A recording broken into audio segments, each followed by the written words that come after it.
Hello guys, আজকে আমি একটি হিটসিং বানিয়ে দেখাবো আপনাদের কি করে বানাবেন। তার জন্য ভিডিওটি সম্পূর্ণ দেখুন।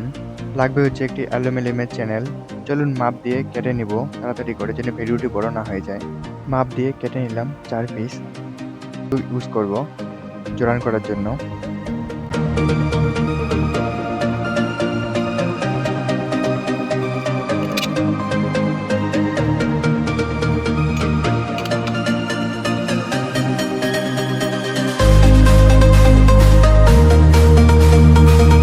আইসিগুলির মাপ নিয়ে নিলাম। এখন আমি ড্রিল বিটের সাহায্যে ফুটো করে নিব এখানে। হ্যালো গাইস, দেখতে পাচ্ছেন আমি এখানে ফুটো করে নিয়েছি। চলুন কানেকশন করার আগে আমি এখানে হিটসিং পেস্ট লাগিয়ে নিব, যেন তাড়াতাড়ি আইসিগুলি খারাপ হয়ে না যায়।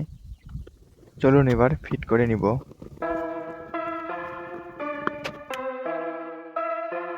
হ্যালো গাইস, হিটসিংটি কেমন হয়েছে কমেন্টে বলে যাবেন।